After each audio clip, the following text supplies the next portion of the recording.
You ever meet someone who makes you rethink your species' entire definition of danger? Yeah, that was her. The humans called her Real Veil. We called her the problem. Capital P. The kind of problem that doesn't go away when you ignore it. No, it grows legs, grabs a pulse rifle, and starts explaining physics to your ribcage. Now I know what you're thinking. Oh, come on, Karlik, you're exaggerating again. One human girl can't possibly be that bad. To which I'd respond, she wasn't bad. She was the intergalactic benchmark for catastrophic overreaction wearing combat boots. Let me set the scene. The war on Delta Prime was supposed to be easy. A peacekeeping operation, Command said. Routine suppression, they said. The planet's gravity was absurd. 2.4 standard Gs, atmosphere thick as stew. Storms every 40 minutes that could peel paint off armor. It was one of those cursed planets humanity came from, because apparently they like suffering. We'd occupied Delta Prime for 6 weeks before she arrived.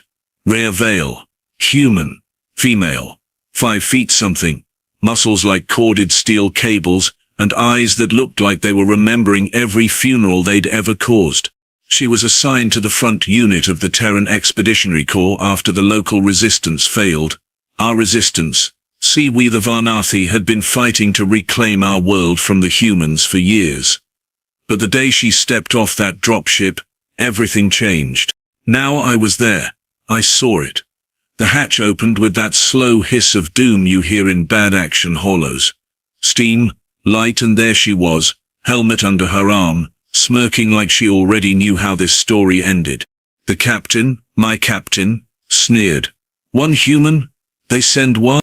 She said. You'll need more body bags. And then she walked past him. That was the first time I thought, oh no. The first skirmish happened 2 hours later. Our scouts reported a single Terran soldier moving through the forest sector. Alone. No backup. So naturally, our commander sent 40 of us. 40 trained Varnathi operatives. We were laughing, joking. 40 against 1. What could go wrong?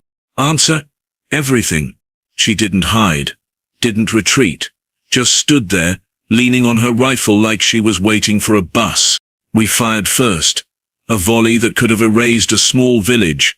When the smoke cleared, she was gone. Did we get her? Someone whispered. Then a voice from above said, nope. She dropped from the trees. From the trees like some kind of gravity-proof jungle ghost, landed behind us and unleashed what I can only describe as organized destruction. Grenades bounced exactly where they needed to. Rifles jammed mysteriously. 2 of my squad mates screamed something about how is she moving that fast, before they stopped moving entirely. When it was over, 22 of us were still alive. And Rhea? She was cleaning her rifle. Whistling. She looked at us like a disappointed teacher. You all done? That's when I ran. Yes, I ran. Laugh if you want, but I had a strong instinct for survival, and that woman radiated statistical impossibility. The higher-ups didn't believe my report. Said I was exaggerating. Said one human cannot decimate an entire platoon. So they sent a company, 300 strong, to neutralize the threat. They lasted 13 minutes. You ever seen a tank explode upwards? She hijacked it, rewired it mid-fight, and turned it into a vertical missile launcher. I swear she was laughing the entire time. When Command asked how she did it, the human officers just shrugged. She's from a Deathworld, they said. Like that explained anything. Let me tell you what a Deathworld means to us.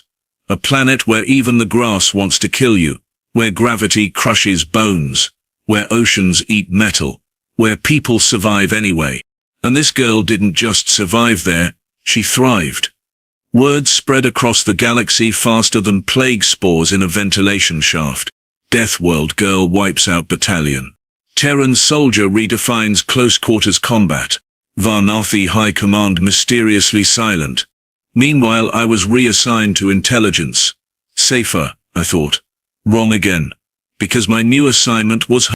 We studied her battle footage, trying to find patterns, weaknesses, anything. She didn't fight like a soldier. She fought like gravity was her pet and pain was optional. Every move had intent. Every kill was clean, deliberate, almost respectful. That scared me the most. She didn't kill for pleasure, she killed because it was necessary, efficiently, coldly. We tried setting traps, thermal decoys, drone swarms, sonic mines. She turned them against us. One time she reprogrammed our drones mid-battle and made them start playing Terran pop music over the comms. Boom boom baby or something equally humiliating. Even our morale AI started having panic attacks. I met her again months later, face to face. I was undercover, disguised as a neutral envoy during the ceasefire negotiations. She recognized me immediately. "You're the one who ran," she said, sipping her black coffee like it was engine fuel. I froze. "You remember that?" She smirked. "I remember everyone who runs. You've got good instincts." I tried to sound brave. "You slaughtered thousands," she shrugged. "They started it. That doesn't make it right." She looked at me, really looked, and said, "You think I wanted any of this? We don't come to your worlds for fun. We come because your people keep attacking ours." I didn't know what to say to that.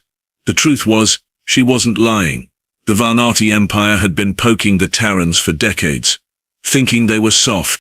Turns out, they weren't soft. They were steel wrapped in flesh, with a sense of humor sharper than their knives. Before I left, she said something that still haunts me. "You all think humans are monsters. Maybe we are. But monsters only rise when the world demands them." The ceasefire didn't last. It never does. We attacked again, out of pride, or stupidity. Hard to tell the difference when generals wear medals bigger than their brains. And she came back. Only this time she wasn't alone. She led an entire squad of Deathworlders, all humans, all trained by her. We called them the Iron Choir, because they moved in perfect sync, humming Terran war songs while they fought. It was terrifying. They'd march into crossfire, crack jokes mid-combat, and somehow win anyway. One of them, a guy named Dax, used to shout, "Who's next?" after every explosion. Another, a woman named Lyra, carved "Try harder" on her armor. And Rhea, she didn't even wear a helmet anymore, said it muffled her hearing. We lost 20 colonies that month. Entire garrisons vanished. And somewhere in the rubble, graffiti kept appearing in Terran script, still counting the bodies. At first we thought it was her calling card, but when our recon team captured one of her soldiers, he laughed and said, "That's not from her. That's from us." "What do you mean?" we asked. He grinned through the blood on his teeth. "She doesn't keep score, we do." Command finally decided to negotiate again, because what else do you do when your fleets are burning and your best weapons keep getting stolen? So they invited Rhea Vale to the table, and she came, alone. No guards, no armor, just a datapad, and a coffee mug that said "World's okayest soldier." The generals tried to intimidate her, of course. One slammed his claws on the table and hissed, "You think you can frighten us?" She looked at him, took a slow sip and said, "I don't think, I know." And somehow that was worse than any threat she could have made. They offered her a truce. She offered them advice. Stop underestimating people who survive hell, because we don't just survive it, we learn from it. Then she stood up, left her mug on the table and walked out. The truce didn't stick, but the silence in that room lasted for weeks. Now, years later, I tell her story to recruits who still think war is glorious. I tell them about the Deathworld girl who fought like the laws of physics were optional, about the smirk that haunted 1,000 dreams, about the soldier who didn't fight to conquer, but to end the fight entirely. And when they laugh, I laugh too, because they remind me of me back when I thought she was just a myth. But myths don't leave scorch marks on planets. Myths don't stare you down and tell you to grow up. And if you ever hear that sound, the hum of a human war song in the distance, don't look for her. You won't see her coming, because by the time you realize it's her, you're already on her list. You ever watch history fold in on itself? Like everything the galaxy thought it knew just snaps? That's what happened the day of the Battle of Orion's Rift. Rhea Vale didn't plan to be there. She'd already retired, or as much as a Deathworlder can retire. Word was she'd vanished to some Terran colony, teaching kids how to build shelters with knives and sarcasm. The war had slowed, The Varnathi Empire was licking its wounds, and the galaxy dared to breathe again. Then Command made the stupidest decision in the history of stupid decisions. They attacked Earth. Not invaded, no, they bombarded it. From orbit. Civilians. Cities. You know, the usual Empire brand strategic miscalculation. And that's when she came back. No one summoned her. No one ordered her. She just appeared on the transmission feeds, same black combat armor, same expression like she'd buried her empathy 6 feet deep and replaced it with caffeine. Rhea Vale, Terran Core. Authorization Delta 9. I'm taking command. Even the humans looked uneasy. Someone asked, Commander, are we going offensive? She just said, we're going hunting. From my side we saw it unfold through intercepted comms. Whole fleets, disappearing from radar, Terran cruisers, punching through warp corridors like they were made of tissue. Rhea wasn't leading from the bridge. No, that'd be too easy. She was on the ground. Always. On the ground. Always first in, last out. Her soldiers called it the Veil Protocol. If she breathes air, you're still in the fight. She'd land on a battlefield where the air was fire and the soil was molten glass. Step out like she owned the place, and start counting. Not the dead. The living. To know who still had a chance. That's the thing about her. She wasn't fighting for blood. She was fighting for breath. For existence. For the idea that if you came from a world that tried to kill you daily, nothing else gets to decide when you stop breathing. Our empire responded like idiots do by throwing more ships at the problem. We sent 5 fleets to Orion's Rift. A gravity well so unstable it eats asteroids for breakfast. No one fights there. It's suicide. Rhea chose it on purpose. When her fleet arrived, the Rift's magnetic storms lit the sky in every color you could imagine. It was beautiful, if you ignored the screaming comms and the part where reality itself was bending. She transmitted one message across all frequencies before the battle started. This is where it ends. The Varnathi admiral scoffed. Bold words, human. Do you know how many ships we have? She replied, enough to make this worth it. Then she cut the line. The first volley hit hard. Plasma cannons, antimatter torpedoes, warp slicers, the works. Her fleet should have disintegrated in seconds. Instead, her ships moved. Not fast, smart. Like they'd been choreographed by a lunatic physicist with a death wish. We later found out she'd spent months studying the Rift's magnetic field patterns. She used the gravitational distortions like cover ducking behind them, redirecting energy blasts, making our weapons turn around.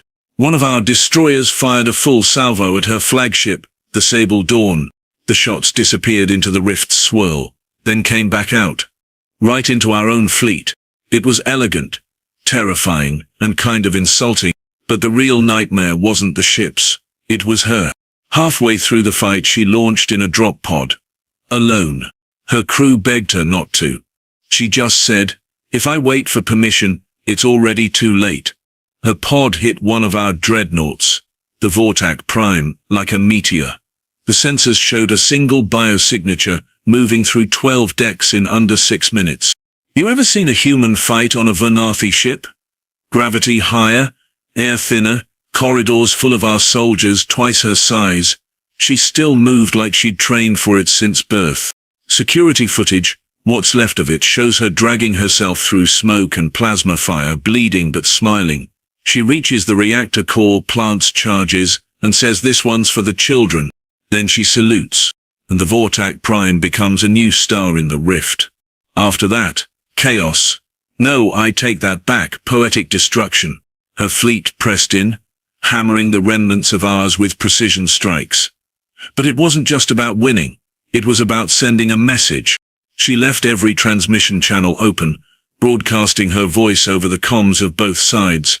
You wanted to know what a Deathworlder can do when you threaten their home. You're looking at it. And in that moment, even our officers stopped firing. Some out of shock, some out of respect. Now here's the twist that no one expected. She didn't survive that battle. Not exactly. The Sable Dawn took a direct hit after her return. Her crew reported one last transmission from her personal comms. Tell them don't start what you can't finish.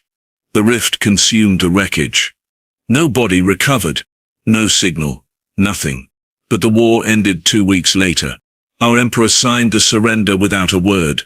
The humans didn't even celebrate. They just rebuilt, quietly, efficiently, like they'd already mourned her 1,000 times before.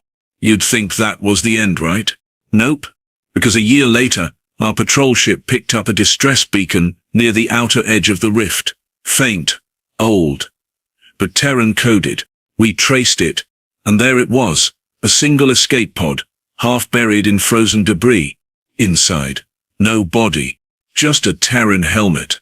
And carved on the inside, 6 words, scratched by hand. Still counting, not done yet. Some say she's dead. Some say she's out there somewhere in the rift, watching, waiting. The Terrans never confirmed anything. When questioned, their admiral just smiled and said, "She doesn't need confirmation. She is confirmation." The legend spread faster than warp drives could carry it.